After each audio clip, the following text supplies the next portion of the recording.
Vamos para a nossa segunda videoaula. Lembrando, né, nós estamos falando de previsão do tempo e agora nós daremos continuidade. Vamos falar da pressão atmosférica e outros fatores, né, que influenciam na meteorologia. Em nosso livro, nós iremos da página 150 à página 154.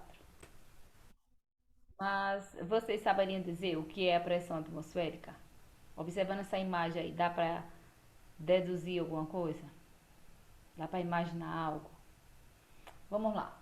A pressão atmosférica e a temperatura. Como vimos no sexto ano, a atmosfera exerce pressão sobre todos os objetos que ela envolve, incluindo a superfície da Terra.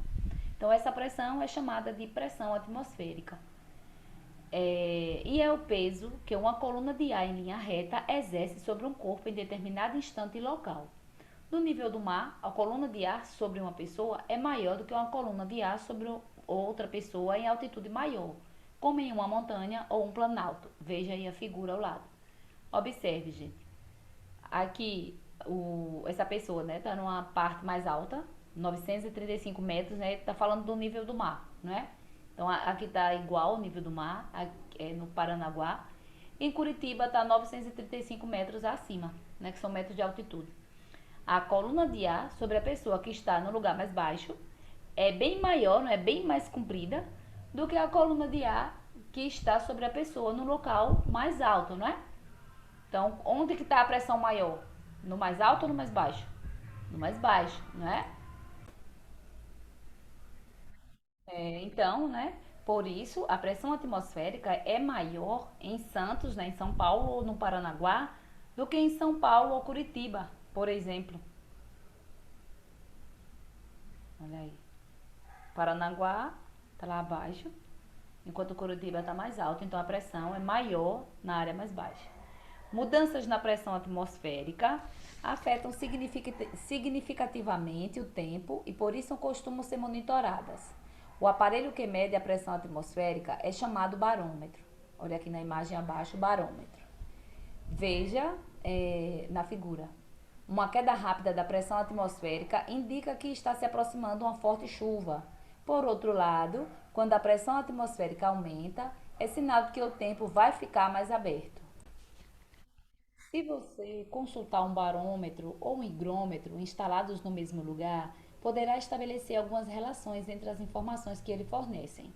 Por exemplo, pressão atmosférica alta corresponde a ar seco, né, com pouquíssimo vapor de água, céu claro e sem chuvas. Pressão atmosférica baixa corresponde a ar úmido com chance de chuvas. Usando apenas os sentidos, você pode dizer se está sentindo frio ou calor. Já com um termômetro, você pode comparar valores precisos, analisando, por exemplo, variação de temperatura de um dia para outro ou no mesmo dia.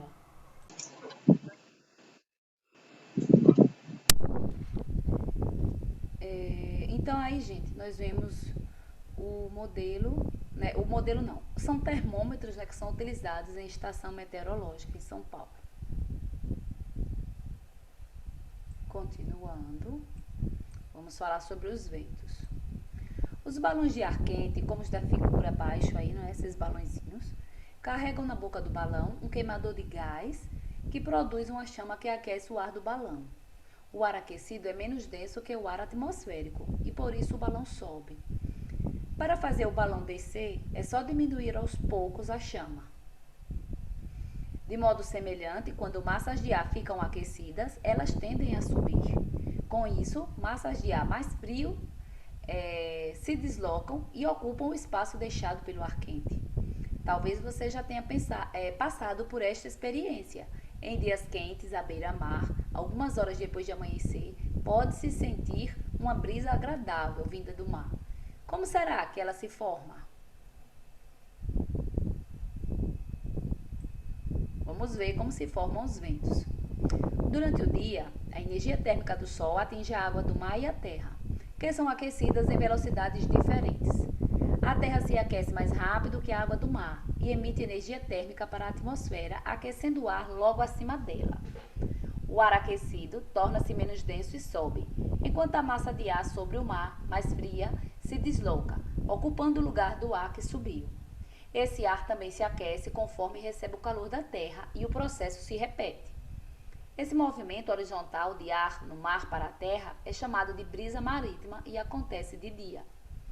O ar frio sobre o mar se desloca para a terra porque a subida do ar quente produz uma zona de baixa pressão na região de onde saiu, atraindo o ar de outras direções. Dessa forma, o ar se desloca de regiões com pressão mais alta para regiões com pressão mais baixa. Olha aí na imagem, o ar sempre se movimentando. Na imagem B, mesma forma. Observe a direção. Continuando. Durante a noite, ocorre o contrário. Da mesma forma que a Terra se aquece mais rápido que o mar, ela também esfria mais rápido. Então, o ar sobre o mar está mais aquecido. O ar está liberando lentamente o calor acumulado durante o dia e sobe. Então, o ar frio sobre a Terra se desloca para o mar, é a brisa terrestre. Muitos pescadores com barco à vela aproveitam a brisa terrestre e saem para pescar no final da madrugada, retornando no meio da tarde, impulsionados pela brisa marítima. Observe que uma vai em direção ao mar, a outra volta, vem em direção à terra. Então, os pescadores já aproveitam esse movimento para navegar mais facilmente. O fenômeno das brisas não é exclusivo das regiões costeiras, sendo também observado próximos a grandes rios e lagos. O vento é, portanto, a movimentação do ar em relação à superfície terrestre, que ocorre quando há uma diferença de pressão. O vento sempre carrega o ar de onde a pressão é maior para onde a pressão é menor. A brisa marítima e a brisa terrestre são exemplos de circulação local dos ventos.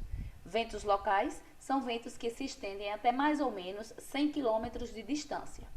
Mas há também a circulação global, que veremos adiante, provocada pelos deslocamentos das imensas massas de ar que se formam em determinadas regiões da Terra.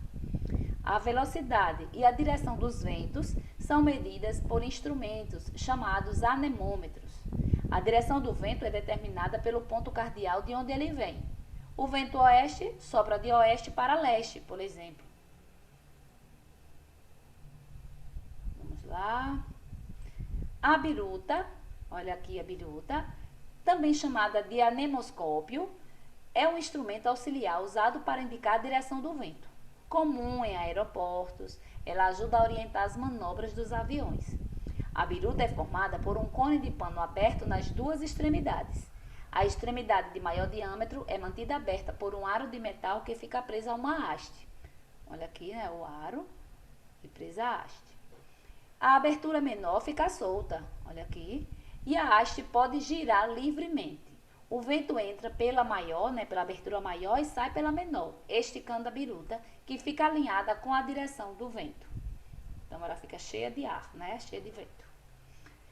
Gente, agora nós vamos para a nossa atividade, não é? A atividade da página é de 4 a 8. Vamos lá. 4 a 8 da página 167, 168.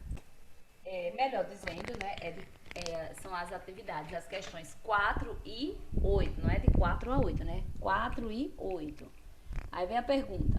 Os pescadores que utilizam barco à vela, quando saem para pescar no mar, preferem sair de madrugada e retornar no meio da tarde.